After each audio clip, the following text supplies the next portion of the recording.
Hello and welcome to the Biohacker podcast. I'm Azra Alagich, your host and founder of Biohacker. I'm an integrative nutrition health coach specializing in longevity for women, a health and wellness journalist, writer, corporate consultant, and a biohacking advocate.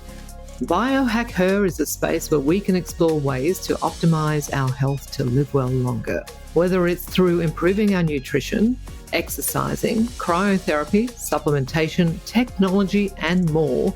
I'll be bringing you information and interviews with the best longevity experts to help you understand what you can do to optimize your health, prevent disease, and slow down or even reverse the symptoms of aging by taking control of your unique bio-individuality. Want to know more? Let's dive in.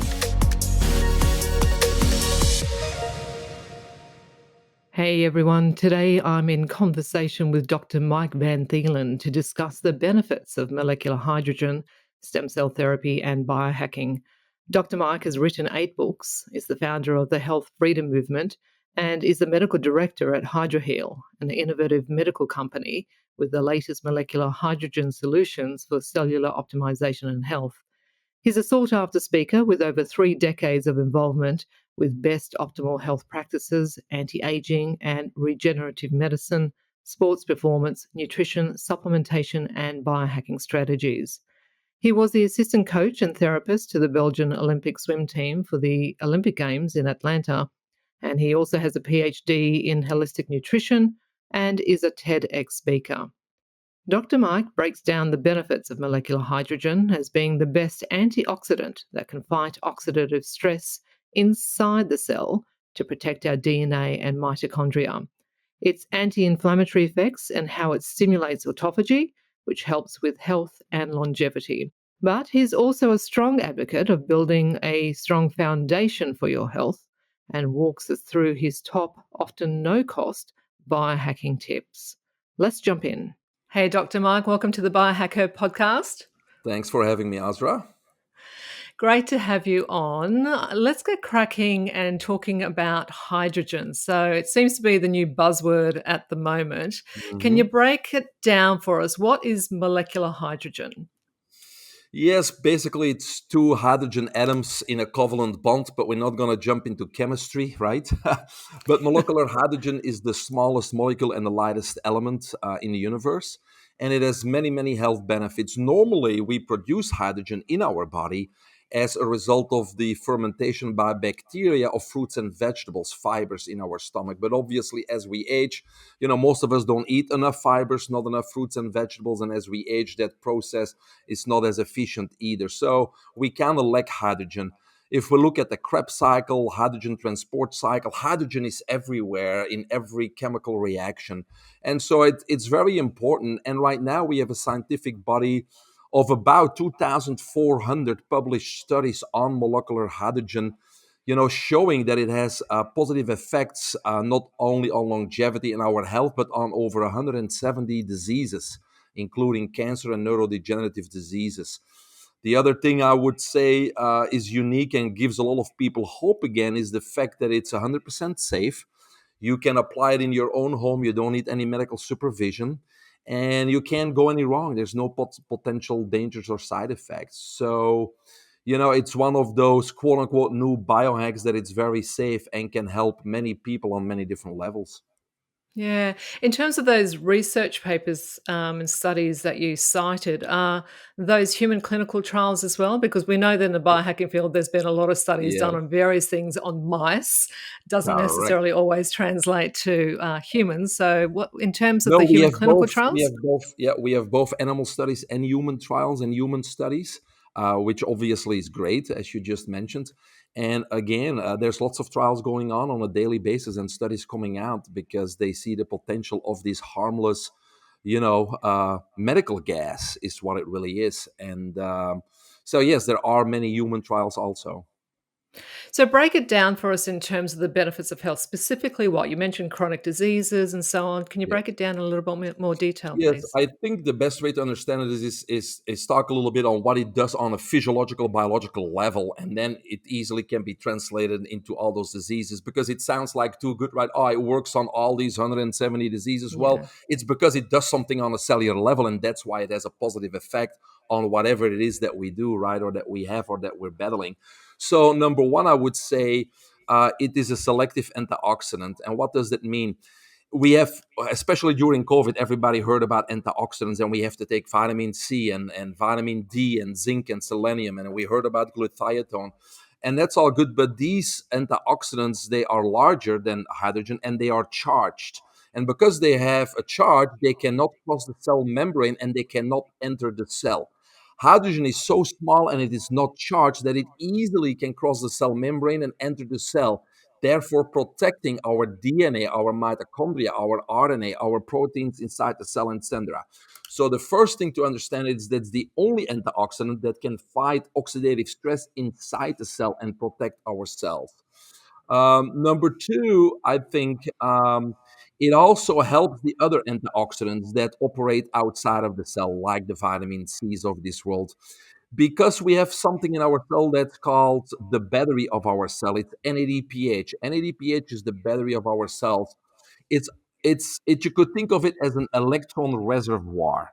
And when we think about our regular antioxidants, we all heard the story that an antioxidant donates an electron to a free radical to neutralize it again, right? To fight free radical damage. But what most people don't realize is as soon as that antioxidant, for example, vitamin C, donates that electron, it becomes useless, it becomes oxidized. But what if we have an electron reservoir and we could donate that same molecule of vitamin C another electron? And another one, another one, another one, then that same molecule could exponentially continue to fight more of the excess free radicals. So that's what hydrogen does. It kind of gives the other antioxidants, a longer life by Hmm. donating electrons and helping the production of NADPH. And it's the only antioxidant that can fight oxidative stress inside the cell. So that's number one. Number two, it has been proven to have a very strong anti-inflammatory effect.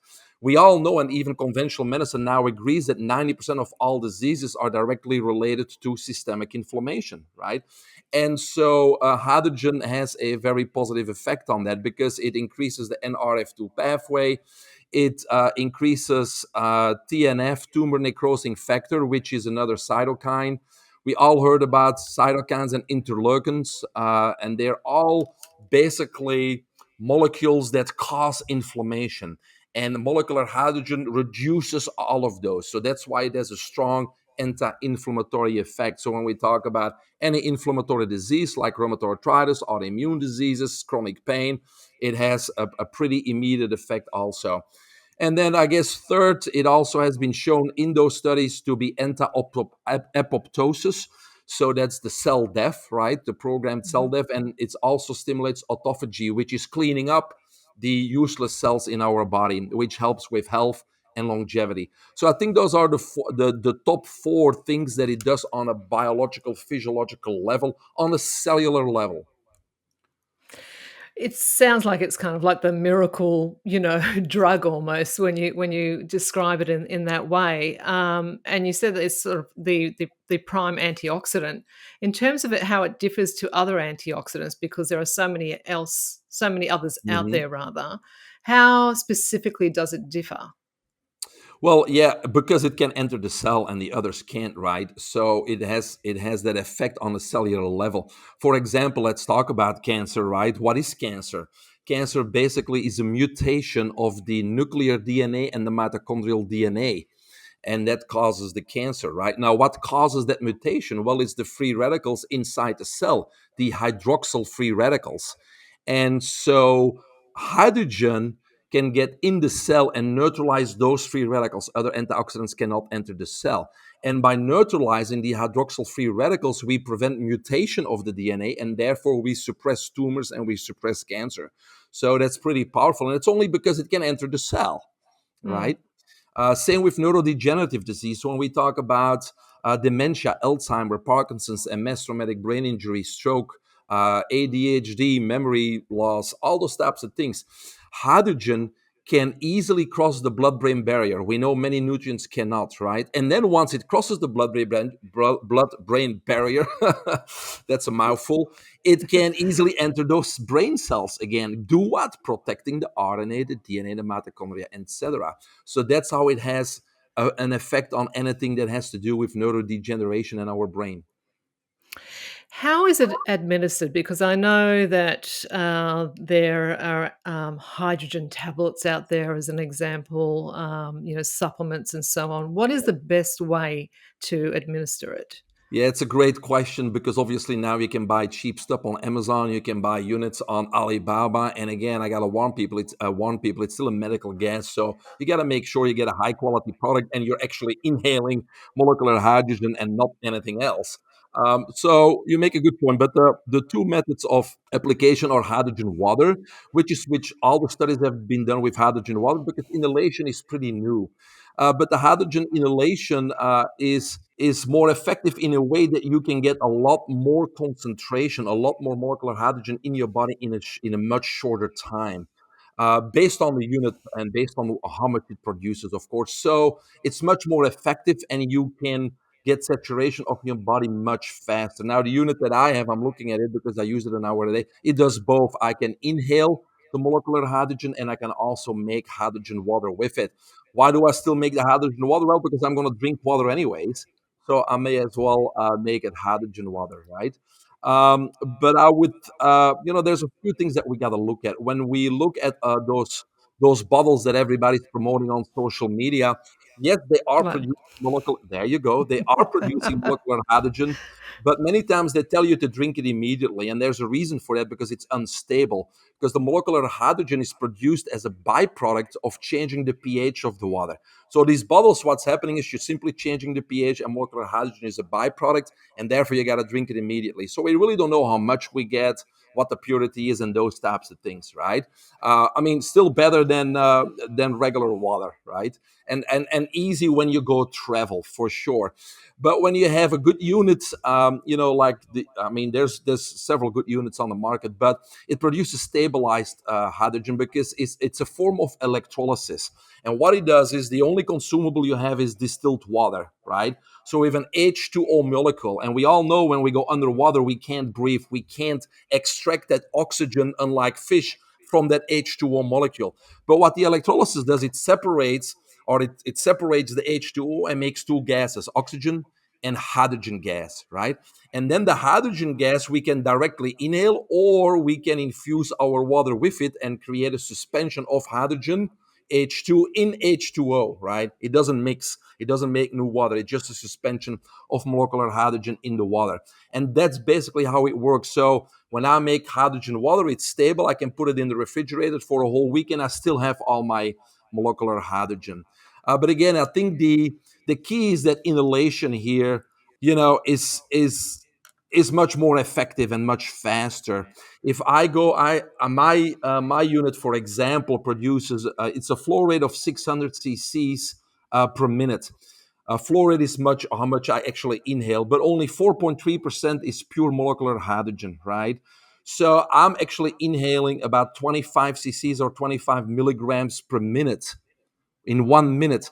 Now, if I drink a liter of water, it usually contains about 1.7 milligrams. So I would have Right. to drink 25 liters versus 1 minute of inhalation. So that's kind of the comparison, right? But it's both pure molecular hydrogen. So when it comes to battling disease, cancer, degenerative disease, I think the inhalation would be a much better approach at this time, just because we can really saturate the body with hydrogen continuously and much rapidly than, I mean, who can drink, gallons and gallons of water every day, right? Yeah, for sure. I recently came back from Dallas after attending the Biohacking conference over Yes, there, they've had and it was great. And I actually got to try hydrogen inhalation while I was very there. And good. I must Yeah, admit, after I was on it for about 15 minutes, I think it was. yeah. And I tell you what, that night You slept like I a baby. Slept like a baby. But my mind was just so sharp and so crystal clear for like the next 24 to 48 hours after Yeah, that. It was really amazing in terms of the impact on me, above and beyond anything else that I got to have a play with, at the tech yeah, hall of there. course. I just found that the hydrogen inhalation was quite significant in terms of the impact that it had. Um, when you're administering it to patients, so obviously for I'm assuming that for a cancer patient it would be very different. If you're doing it, as a maintenance or as a biohack, what would the difference be? Well, we still really didn't figure out. We know what the saturation in the blood is because when we inhale the hydrogen, the blood plasma actually carries it through the cells, right? And the Yeah, saturation of the blood is approximately 2 cc's per liter, but we only have 6 to 8 liters of blood. So we saturate the blood quickly, but the blood obviously then drops it off at the cells, and we got trillions and trillions of cells. So we really didn't figure out that yet, but I would say, the more we inhale, the more it's used. Now, we cannot inhale or drink too much of the hydrogen because excess hydrogen in the body is simply exhaled. So if we have too much, our body just exhales it. That's why it's 100% safe, and that's why really we can't overdo it either. Now, preventatively, I inhale at least an hour per day, but it doesn't take time away because sometimes I put it on during a podcast or when I'm doing paperwork or watching TV or whatever. It's just a simple unit that's sitting next to me on the couch, and I'm doing paperwork and I'm inhaling it. So it doesn't take time away. But if you're a patient, you could actually use it during the night and sleep with it and do it for 8 hours. And that's what I suggest with my patients is, the more the better because we really can't overdo it. For me, obviously, still trying to just be disease free. I just do it preventatively, as you said, but also it's not just for people that are having ailments. It's for us. It's for those that want to biohack, that want to live longer, that want to increase their quality of life, that want to, increase their longevity. Because again, it has an effect on a cellular level. It fights oxidative stress. It fights inflammation.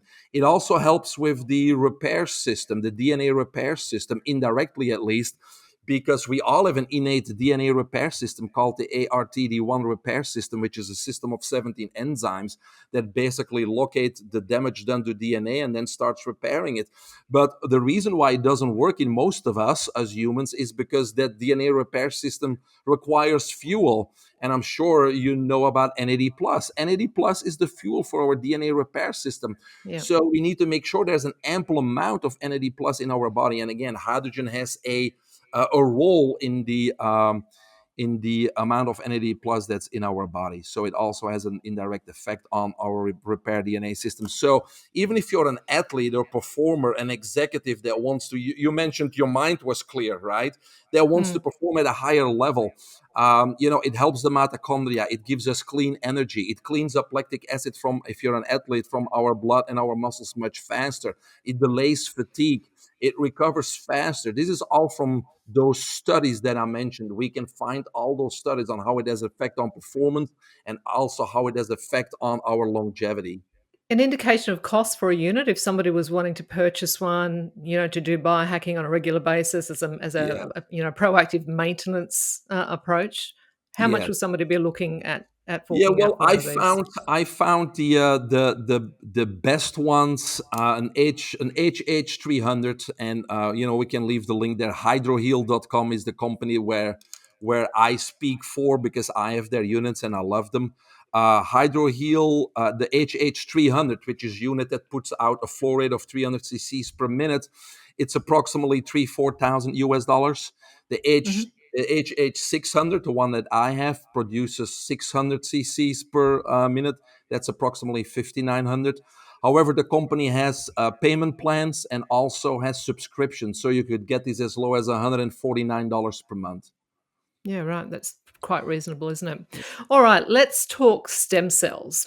Yes. I know that this is a space that you're into as well. I think I kind of feel like you're the master of all things biohacking and nutrition and everything based on all of your degrees that you've done and your experience and the number of books that you've written. Again, there's a lot of new research around, to do with stem cells, and I think that sometimes there's mixed messages out there in terms of what works, what doesn't work, what is safe, what isn't safe. As an example, here in Australia, there's you're legally only allowed to get stem cell therapy if it's from umbilical cords, and if it's for the treatment of a blood disorder like leukemia. Yeah, So if you want to have any sort of treatment for joints or something like that, you've got to go out of the country. You have to go to yeah, Mexico or Bangkok or somewhere yeah. like that. Correct. Right? Yep. Which I think it's a little bit disappointing because it does show some significant positive benefits from the research that I've read. But can you expand a little bit more on the research and the benefits around stem cell therapy? Yeah, I mean, and there's the same in the US, right? There's always a battle. If something works, they try to subdue it. It's just the role of the big pharma, and they don't really want us to all benefit from it, which is very obvious. But even here in the United States, we have a lot of conventional doctors, orthopedic doctors, and orthopedic clinics that promote stem cell based therapies, but they swear by the fact that they need to harvest it from your own fat through a liposuction or your bone marrow. And obviously, research points out pretty clearly that that's certainly an outdated approach and that doesn't work as good, because even common sense will tell you if the stem cells in your body would work, you wouldn't need any intervention. So they're going to take it from one part of the body and then relocate it to another part. So it just doesn't make any sense, because research shows that as we age, the quantity and quality of our stem cells drastically declines. So if you're in your 30s, 40s, 50s, 60s, and you start getting stem cells from your own body for your treatment, then obviously we have a very low quantity and quality. And that's why, you have to come back later that day or the next morning, because in the laboratory setting, they're going to kind of amplify or multiply the few stem cells they were able to procure. And it's like getting a piece of paper and making a copy and then a copy of a copy. So the quality is going to be very low. And that's why they brag about, oh, we inject millions and millions and millions of cells. Yes, you do, but the quality is so low that it doesn't even matter how many you inject. So the research shows very clearly that the highest quality of stem cells comes from the Wharton's jelly of the umbilical cord. That contains the highest amount of stem cells. And obviously, they're high quality because they are new from the newborn, right?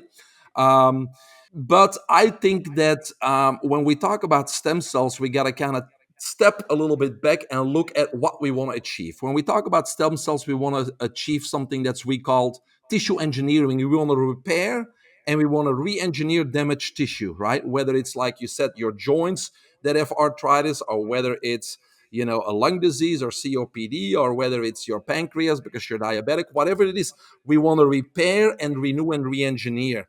And when we look at the science of tissue engineering, yes, stem cells play a crucial role, but there's many other bioactive molecules that are important. And so just talking about stem cells is not enough, because if you just inject stem cells, but all the other components are not available, then the job's not going to be done, right? So we need bioactive molecules, we need cytokines, we need collagens type 1, 2, and 3.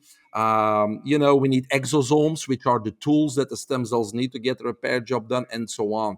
So when I look at a product, first of all, it needs to be a combination of Wharton's jelly, which is umbilical cord, and placenta, which they call in the industry amniotic tissue and amniotic fluids. And when we combine those tools, the amniotic tissue usually has the collagens and the scaffolding. The amniotic fluid is the highest source of exosomes, which are the tools that the stem cells need, and the highest bioavailable source of stem cells is the umbilical cord. So to me, a combination of that birth tissue are the best products available for a human application. What are your thoughts around in terms of the sourcing of these tissues and these stem cells? There's been a little bit of controversy around that in terms of where that comes from. Your thoughts on that? Well, there's a lot of miscommunication and confusion, right? Because we're talking about embryonic stem cells. Now, embryonic stem cells coming from the fetus, and obviously there's many moral and ethical issues and concerns there. But when we talk about placenta and birth tissue, that's postpartum, that's after birth, right? So we can't mix up those two. So when we talk about embryonic tissues, first of all, Yes, they come from an aborted fetus or from a fetus, and they have been used in research only. But in research, that they show that these embryonic stem cells, which are not fully developed yet, cannot distinguish between healthy tissue and cancerous tissue or diseased tissue, and therefore in vitro, they show that these embryonic stem cells cause teratomas, which is a fancy word for tumors. So, for that reason, they have never been used in the treatment of humans or in human applications. They only have been used in research, and that's where the moral ethical dilemma is.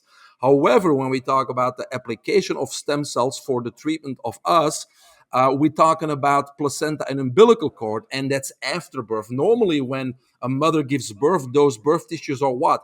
They're disposed of. They're basically put in the garbage, right? But now what happens in many and many more hospitals is they take those birth tissues and they start testing them for what? For any potential disease, communicable disease, etc.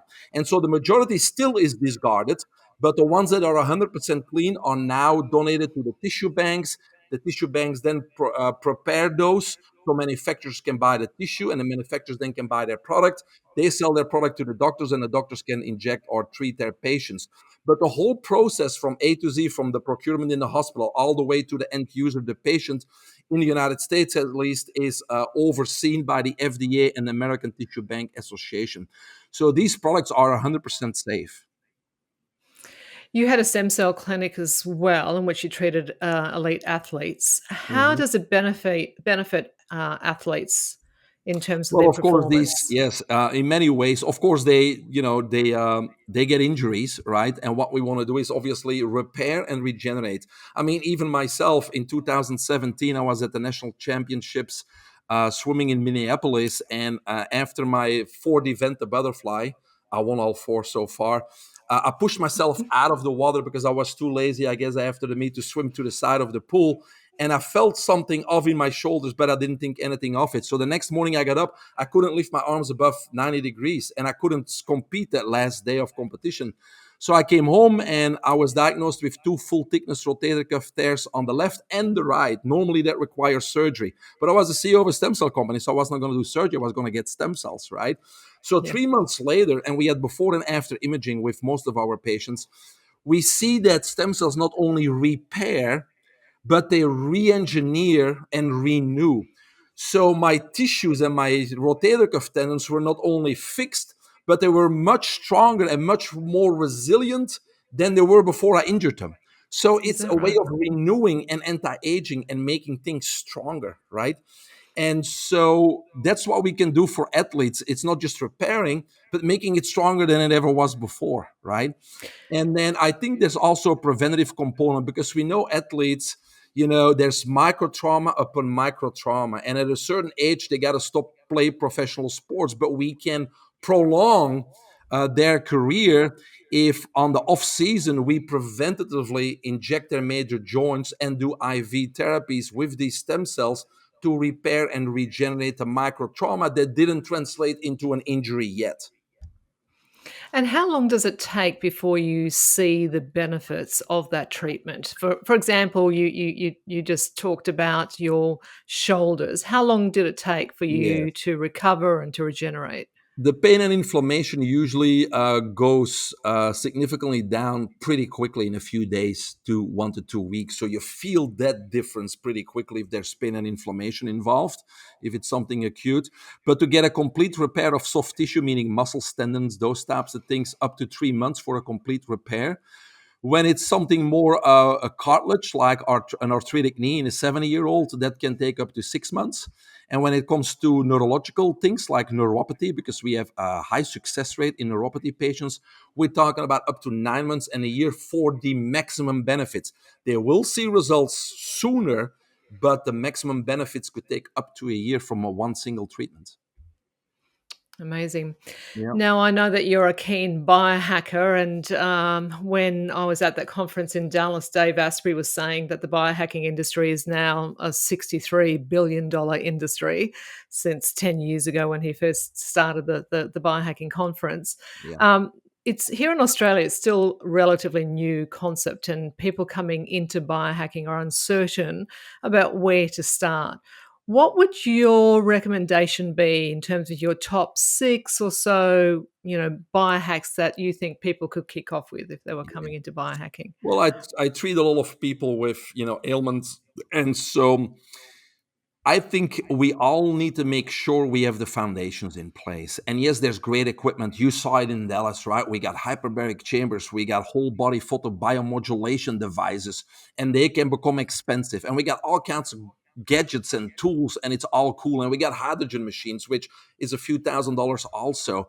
But I think we gotta put the foundation in place first if we want to really build something strong and really live to be 100 years old, but able to do the things that a 30, 40-year-old can do. Then we need to build a foundation. So I always start with 7 foundations, and I can explain them briefly if you like to. Things that we all can do without having to put in money, that's going to make a drastic change in our life pretty quickly, and it's easy to do and it doesn't cost any money. And once we do put the foundation in place, then we can look at, okay, let's get a hydrogen piece of equipment, or let's look at a high quality vibration plate for at home, and let's look at this and let's look at that.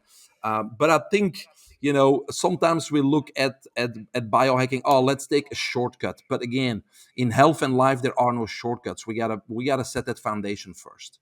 Yeah, I completely agree. So you said you've got 7 biohacks that you'd happy to break Yes, down for us, and I completely agree that we have to start with the foundations yes. and go back to the basics, I think, because Because when people our can body get is in, overwhelmed. yeah, our if our body is in a state of emergency, if we're trying to fight a disease, a biohack is not going to work because the body's not going to respond to it. It's in an emergency state, right? So when I have clients, I usually put them in 3 categories. Category number one is we need to regain control of your health. So those are people that are in pain, people that are overweight, people that are diagnosed with a disease. We got to get back to normal first. Then the second step is we need to go to optimal health. Now we got to implement lifestyle modifications, build a foundation so that we can feel strong and vital and energetic again, right? That's optimal health. And only then optimal health would be the foundation to maximize the benefits of biohacking, objectively reversing our biological age. So we really got to guide people through that. But I would say the top 7 are simple, they're easy, everybody heard of them, but nobody implements them, right? And so with my clients, I take those 7 and mold them into a custom power routine that only has to be a few minutes per day. It doesn't have to be hours and hours and hours. But number one, I would say, is oxygen, right? We all breathe in air, 21% oxygen, but the majority of us have no clue how to breathe. We all breathe through the mouth. The mouth is designed to what? To eat and to talk. And the nose here is designed to breathe. There's a reason this is on our face. It's not to sneeze, it's to breathe. And so we need to learn to breathe properly. And a normal breath is 5 counts in through the nose, capturing all the nitric oxide that's sitting here and driving it deep into the lower lobes of the lung and into the cells and the tissues. And then exhale 6 counts through the nose. That's a normal breath. Now, if we do a little bit of math, then we know that if we do it that way, we have an average of only 5.5 breaths per minute.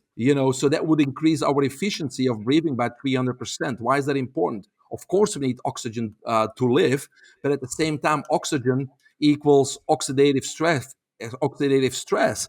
It's rusting. Our tissues and our organs and our cells are rusting when there's too much oxygen. So when we want to live longer and healthier, we need to increase the efficiency of breathing. So step number one, learn to breathe properly. It doesn't cost anything. There's YouTube. The best app out there today, it used to be called the Breath Source, but now it's called The Source. All the breath masters of the world, the top breath masters, are on this one platform. You can download it for free. Start learning to breathe properly, increase your efficiency. And as you know, Azra, breathwork has many more other applications. It's a way to get into a meditative state. It's a way to get into from sympathetic to a parasympathetic system. There's so many applications of breathwork. It may be your number one biohack is learning to breathe properly. So that's number one. Number two, water. We are a plumbing system. We have a cardiovascular system. We have a lymphatic system, which is part of the immune system. And so think about a plumbing system. We need to hydrate constantly. And everybody heard it. We got to drink enough water. So, yes, you got to drink more water, but also you got to think the other way a little bit too. You got to avoid drinking anything else. If you're drinking your coffees and your sodas and your energy drinks and all that kind of stuff, those are acidic and they dehydrate you. So now you're offsetting your water consumption by taking things in that dehydrate you, right? So be careful there. You got to stay hydrated, and many drinks do exactly the opposite. And then, of course, if you can, just like you and I, we make it hydrogen water, but make sure it's clean water. So based on where you live, you may want to check out what toxins are in your drinking water, and then purchase the appropriate, water filtration systems to make sure you have clean water. So that would be number two. Number three, let's do movement, because we just talked about we're a plumbing system. So things need to move. Stagnation equals disease. And so I didn't say exercise, right? Because it's a dirty word, but movement is important. Because there are people that exercise, that go to the gym an hour and a half every day, but then they sit still at their sedentary job, for example, selling insurance for 8 hours. From a health point of view, that's not the way to go, right? Because stagnation is disease. So it's important to go out for walks, to dance, to keep moving, to stand up, sit down, constantly move, because stagnation is disease. Now, if you cannot move because you have that sedentary job, or whatever other reasons, that's when you can look at technologies, right? Vibration devices, mini trampolines, all the kind of stuff that's out there.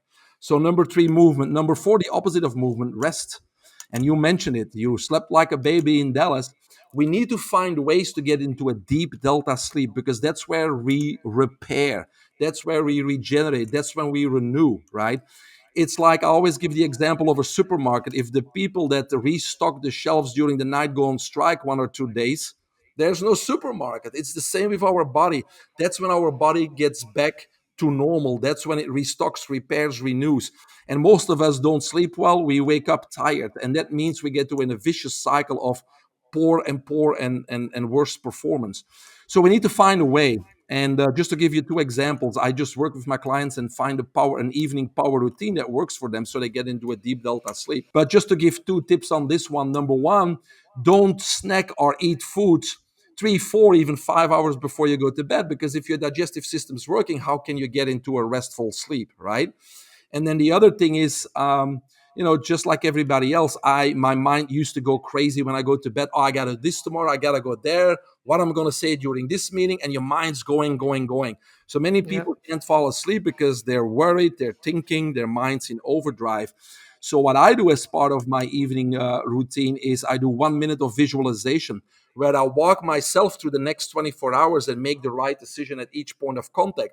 So now I already made the decisions for the next 24 hours. I know what's coming. So now I don't have to worry about it, right? So those are just two examples, but we need to wake up energized, ready to attack the day. And if that's not happening, we got to do something about it. That's number four. Number five, light. Light stimulates all biological, physiological, and nutritional processes in the body. And so we humans, we wear too much clothes. We're not exposed to sunlight. So when you go out there, try to do shorts on, take your shirt off in the backyard, spend more time outdoors with less clothes. Now, don't confuse light with heat. Heat is exhaustive, right? We're talking about sunlight, morning, evening. The best example, I think, is look at all the animals around the equator in the tropical rainforest. We talk about Bengal tigers, we talk about gorillas, we talk about all these colorful birds and animals that are vibrant and alive, versus the opposite, animals that don't see sunlight. A mole, it's even blind and it doesn't have colors, right? Who do you want to be, right? And the difference there is sunlight. Sunlight really stimulates all biological processes. So we got to just go out for lunch if it's not raining and eat our lunch outside. We got to go for a walk. We got to take the family outside instead of, we can play our board games outside. We can go to parks, spend more time outdoors. It's easy to do, just got to do it. Number six is what most people always talk about: upgrading your diet, right? What do we take in our body? I think the best way to explain this, to get a general view on what we need to do, because we can talk about diet 48 hours straight, right? But I think people need to understand, which is what I believe, is that there's only one cause of all disease. It's toxemia. Toxemia literally means toxins in the blood. But in a little bit more detail, what it means is, as part of daily living, as part of our metabolism, we obviously produce waste. But in a healthy organism, that waste or those toxins are eliminated by the body through the kidneys, the bowels, the skin, etc. So no harm is done. However, today we take in and are exposed to far more toxins than the body possibly can eliminate. So now there's an accumulation of toxins in our blood and our body, and that's what we call toxemia. Now, research shows that toxemia does two things. Number one, these toxins, and we talked about this earlier, these toxins steal an electron from a healthy atom, which then becomes unstable, which is a free radical, right? And number two, which is even easier to understand, now we are in a state of constant emergency because we cannot keep up with the elimination of these toxins. And in conventional medicine, that state of emergency is referred to as systemic inflammation, the cause of almost all disease. So, in order to stay disease free, we simply need to keep toxemia in check. And theoretically, it's easy because what we need to do is we need to reduce the intake and exposure to toxins from what? Man made foods, man made drinks, right? Over the counter prescription medication, household products, cleaning products, cosmetic products that we put in our skin, all that kind of stuff. And last but not least, electromagnetic radiation from all our Bluetooth devices, Bluetooth appliances, our Wi Fi routers. We need to put things in place to reduce and mitigate those as much as we can, while simultaneously increasing the nutrients that do what? Fight free radical damage. We talked about that today. Fight systemic inflammation and repair our DNA. And we don't have to become health freaks, but if we can simply tip that balance, we're going to be bulletproof against viruses, diseases of the 21st century. I think inflammation is so chronic in society right now. I know, obviously in the US, there's an obesity issue, metabolic issue there. We've got Mhm. the same here in Australia. Uh, why do you think it is that so many people fall into the trap of eating processed foods, processed drinks, as you've just outlined, rather than eating something that's going to nurture their body, heal their body? Food is medicine if you're eating the right food, right? So Yes. but so many of us get it wrong, and we end up suffering as a consequence of it, and we continue to abuse our bodies in that way and end up with chronic illness. And it's not until we end up often chronically ill that we decide, oh no, oh my God, I'm unwell. I need to do something to fix this, when we can actually be doing things to prevent it, as you've outlined so well today. Yeah, you're 100% correct, and it's sad, but there's different components to it. First of all, propaganda, right? The TV, the news, it's they're advertising all the bad stuff, and the bad stuff is addictive because it's loaded with sugars and all types of things that have an addictive effect, right? Because we talk about drugs and smoking, but the biggest addiction in the world is food, right? But it's not regarded as such. So number one, propaganda. Number two, I think that obviously. We are modern slaves. We don't wear shackles, but we are pushed kind of into a comfort zone. We're supposed to do A, B, C, and D, and it's back to Rome where we have bread and games. So we get the modern conveniences of life, which is Netflix and an iPhone, and we work all day, and then we come home and we have these comforts of life, and we're content with them. And the problem with that is obviously that when we don't get out of that comfort zone, we really don't discover our purpose. We don't become extraordinary. We never will become the best version of ourselves. We live without purpose, without passion, and we'll end up dying without fulfillment and full of regret. And that's where we are. But we are these modern slaves that are content and that will choose short-term pleasures and indulgences over the real treasures of life, which are what? Health, happiness, and abundance, right? Abundance is not just money, but Mm. sharing your abundance and finding fulfillment in life, living for service. And that's what we got away from. And so most people are stuck in this trap. And it's people like us that hopefully can wake up a fair percentage of them and say, look, guys, there's so much more potential in you. You have superpowers. You need to unleash them. Let's get out of this comfort zone. Let's upgrade your body, your mind, your life, and let's go and let's help and let's be the best version of ourselves. And that takes a little bit of guidance and mentoring and inspiration for people to get them out of that, comfort zone, because that's what it is. Yeah, it sure does. But unfortunately, the human condition is that we don't often like change, right? So it Mhm. really is a mindset shift that also Yes.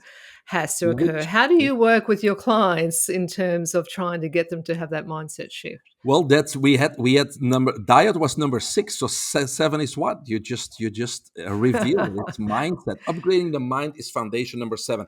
It's the one I start with, right? Because the mind controls the body, controls health, controls disease. So if we don't address it, all the things we just talked about is not going to be as effective, right? Number one. The mind is also the blueprint to your future, to your success or your failure. And most of us obviously are held back by the past because there's many events that we label as failures, and they're not failures, they're lessons. And if we look at those as lessons, then we can take those lessons and move forward.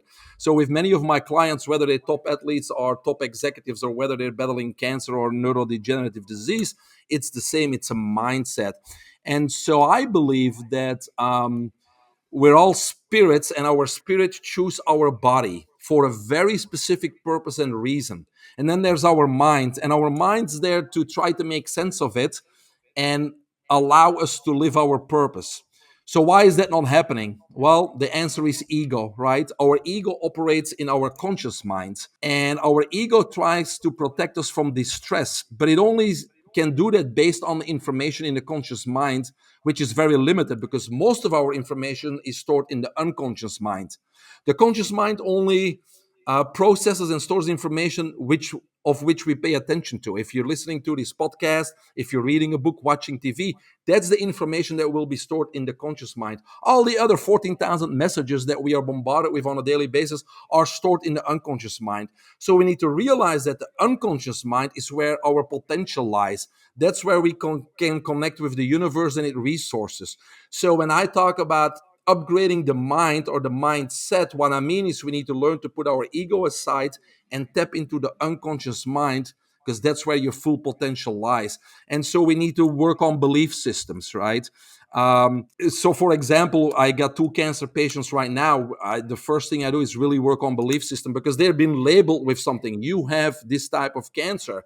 That's bad, you know. So it's about what are you thinking? What words are you speaking? It's always got to be positive and projected to the future. So instead of having them think that they have cancer and all the negative stuff, going with that, I have them think about we're gonna overcome the cancer.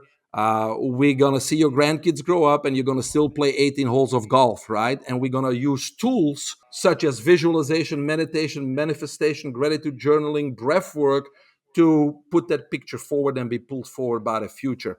Because if there's any doubt in your mind that you're gonna overcome the cancer, overcome a disease, win the Olympic Games in Paris in a new world record, if there's any doubt in your mind, then the universe has two options: failure or success. If there's no doubt in your mind that you're going to accomplish something or that you're going to overcome disease, then the universe only has one option: a big win, right?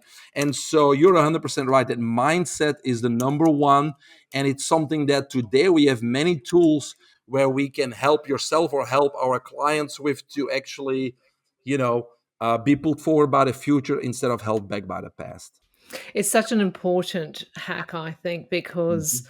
I remember at a longevity conference that I attended at in Singapore, at the University of Singapore, some months ago, and I was speaking to another doctor there who works a lot with cancer patients, and she said that she knows as soon as a client walks into her door as to whether they're going to survive the disease or not, purely by their mindset. Yeah. And I thought that was really an interesting point and quite a scary one too, because if you're a naturally born pessimist, as an example, and I've come across a few of those in my Yeah. time, Sure. then it makes it, so much more difficult for you to actually turn that around. Have you seen people be able to turn that around even if they Yes. I are mean, naturally predisposed to being that way? they have to I'm trying come. to give hope to people. Yeah. Yes, they have to come to a point where they really want our help, right? Versus the conventional medicine help. And at that point, yes, you can turn them around because they're 100% in and they understand that that's what they need to do. And then you give them the tools and teach them the skills on how to do that, right? First, they need to have the knowledge, like, okay, this is what I need to do. This is where things are going wrong. Then we need to give them the skills, or they can acquire the skills. And then the third component of a habit is willingness, right? I can't help them with their willingness. So first they have to be willing, and then they have to get the knowledge, and then they have to acquire the skill. But yes, it certainly can be done. I think the problem starts with the fact that the doctors put the patients in that negative state to start off with, right? Because we label them with something negative. We give them a bad prognosis. And so now you have colon cancer, and in this colon cancer, this is your survival rate, and in 6 months you may be dead. I mean, that's a very bad start about about mindset, right? Because if Mm, you believe that, then that's exactly what's going to happen. yeah, for sure. Yeah. What's your favorite biohack right now? Well, I would say breath work. Yeah. Really breathing properly and using breath for many other applications. We know that a lot of people are stressed. They're always in a sympathetic flight or fight state. And so a reset breath, which takes 1 minute or even less, can get anybody simply quickly from a sympathetic state into a parasympathetic state. So I think there's so many applications of breath work. And again, I would suggest you download The Source, which is an app you can download to learn all those applications, because these are tools you have now. Like, oh, I'm stressed. Okay, I'm going to do this type of breath. And in 60 seconds from now, I'm into a parasympathetic state, right? Those are very powerful tools. So that's just an example. I did a TEDx talk on that, actually, on the reset breath and how to increase your social skills too with a reset breath. But I would say breath work. I would say today hydrogen inhalation. And then also I'll make sure that I have an ample amount of NAD plus and NADPH in my body for the repair of the DNA and for that electron reservoir that we talked about. So there's several things that we can do, taking the precursors, taking supplements, strength training, resistance training, and those types of things that all would stimulate the production of those two. But we also got to try to do things and implement things in our daily life to not exhaust those resources, right? For example, electromagnetic radiation exhausts our DNA's NAD plus supply. So we don't want to be on that phone next to that Wi-Fi wireless computer all day long. It exhausts that NAD plus, which then prevents us from repairing DNA, etc., etc. You've touched on EMF, Mm. and there again at the conference, I saw a number of stalls there in terms of being able to manage that. What's your favorite way of managing EMF exposure? Well, I mean, that was my best-selling book, actually, the EMF one. But there's three approaches that need to happen. Number one, we need to do whatever we can inside our workplace and inside our living space, our home, to mitigate, electromagnetic frequencies. So the first thing you do is you buy an EMF meter and you find electromagnetic hotspots in your house, so you know where you don't want to sleep, where you don't want to put a dinner table, etc. You want to check out all the outlets for dirty electricity, and if there's dirty electricity, you can plug something into, again, neutralize that. And then we talk about our phones. We don't want to have them on ear. We want to put them away on speaker as far as we can. We don't want to charge them on the nightstand while we're sleeping. We don't really want to talk when we're driving or walking, because exponentially the radiation increases when we're moving, because then it's always needs to reconnect that signal on and on and on all the time when we're moving. When your bars are low, you don't really want to communicate either, because again, the radiation exponentially increases when there's a low reception. So those are all little things. Your Wi-Fi router, if you have it, you can put them in a Faraday bag. So you buy a little Faraday bag, you put a router in there, you still get the signal, but the radiation doesn't go out. Don't get any smart appliances. Start plugging in your laptops and ground everything versus the Bluetooth devices. So there's a whole list of things that we can do easily and effectively without having to cost much money inside the house to drastically reduce it. Then the next step is outside the house. You're gonna have to kind of, do we have power lines in the air? Are they under the ground? Do I get signals from my neighbor's Wi-Fi? Right? Can I log into their Wi-Fi? Your smart meters, the community, the city put smart meters on your house, which also get the radiation inside. So you can do certain things with all of those to limit it inside the house, and then you can protect yourself, right? So we know that electromagnetic radiation is negative energy in our body. So we can talk about grounding. You probably did that on your podcast before, but we need to start grounding. So when you go outside to get fresh air, when you go outside to get the sunlight, take your shoes off and ground. Have be in contact with Mother Earth, because you're discharging all that negative energy. And if you can't do that, there's devices. I've been sleeping almost 4 years now on we call it an anti-aging bed cover. It's a bed cover that I plug in, so I'm grounding. And you may say, oh, there's many gadgets out there. Do they really work? Well, that's why I have an EMF meter. I don't care about the research when it comes about those things. I have my meter. I can measure the radiation on my body in volts or millivolts. And then when I put my hands on my bed cover, it goes to zero, which means is I close the circuit with Mother Earth and I'm discharging all that negative energy. So when I sleep 7 to 8 hours, during that 7, 8 hours, I'm discharging all that negative energy that I build up from all these devices and all that, electromagnetic frequencies during the day. So that's another way to really do that. And I do that when I sit in the couch. I got those devices in my office. You can sit on those devices and you can measure if it's working or not, right? Whether or not you're shielding yourself from that radiation by being grounded with Mother Earth. What do you say to cynics who don't believe that there are any detrimental health consequences from EMF? Well, then you just go to the research, right? There's over 30,000 now research out there that shows the detrimental health hazards of electromagnetic radiation. It's just because we can't see it, hear it, or smell it doesn't mean it's not there. It obviously can be measured. Like I just said, I measure it. That's number one. And number two, there always has been this misconception that only ionizing radiation from X-rays and gamma rays is detrimental to our health. And it surely is. But how many times are we exposed to an X-ray? Oh, not that often.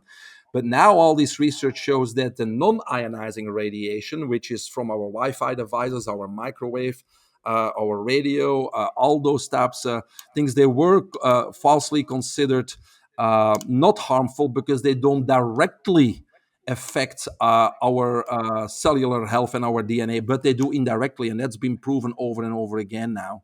And I could explain that scientifically how that works, but it indirectly affects our health and our DNA and our cellular health. And the problem with that is we're exposed to it 24/7, not just once in a blue moon. Yeah, for sure. Thank you for explaining that. I've got one more question for you before I let you go. It's one I ask all my guests. What does it mean to you to live well longer? Well, it's everything, right? Because I just talked to somebody else. We are focused on our chronological age, which is our date of birth. But if you look around you, you see 60-year-olds that are suffering in and out of the hospital, a whole list of medication and diseases, and they may keep them alive till they're 85, but they're not living, right? They're dying, really. And then you have your 90-year-old who's still walking around the neighborhood and goes play 9 holes of golf and is 100% independent. So chronological age does not matter, right? It's how you feel. It's your biological age. And with biohacking, we can objectively measure if we are reversing our biological age, right? And so it's about quality of life. And I believe today, with the tools and the strategies that we have, that not just the elite, but us, because we don't have to have a lot of money to do this, that we can easily live to be 100 chronologically. But the key here is to be able to do the things that a 40, 50-year-old do. Still play golf, still enjoy your family, still be 100% there with your mind and enjoy life and find fulfillment in life. And that's what it's all about. Completely agree with you. All right, Dr. Mike, thank you so much for your time today. It's been a pleasure having you on the podcast. Thanks for having me. It's teamwork. Thank you for your time.